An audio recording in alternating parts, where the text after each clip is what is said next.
Қыздар, барлықтарыңызға сәлем. Бүгін осындай ленивый тещин язык дайындайтын боламыз. Ең алдымен баклажанды 4 бұрышты қылып турап аламыз. Баклажанды турағанда ірі қылып турау керек, өйткені қуырылған кезде оның көлемі кішірейіп қалады.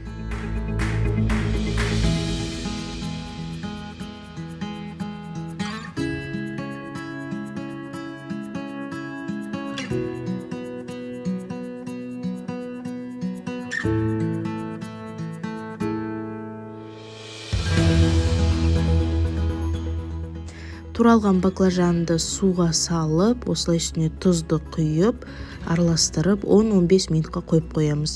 Одан кейін суын төгіп тастаймыз да баклажанымызды осылай үстіндегі суын кішкене салфетканың немесе орамалдың көмегімен сығып алуымыз керек.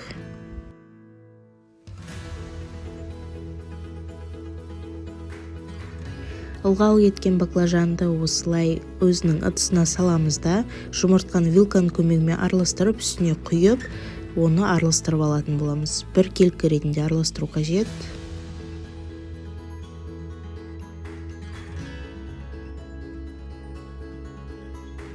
Одан кейін орташа отта қызып тұрған сковородкаға жаңағы біздің дайын болған баклажандарымызды салып, қызарғанша екі бетінен араластыра отырып пісіріп алатын боламыз.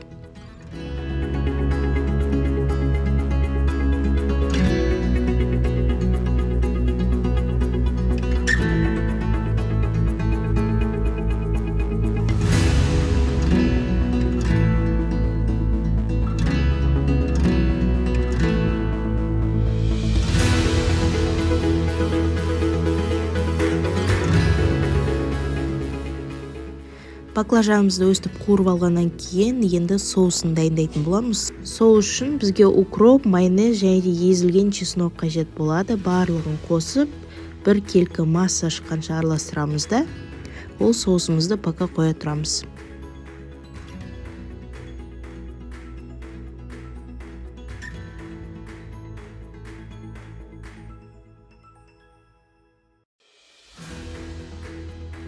Енді баклажанымызды турағандай ірі етіп, помидорымызды 4 бұрышты қылып турайтын боламыз. Оны баклажанның үстіне салып, оның үстіне соусымызды құйып, араластырып, салатымызды дайындаймыз.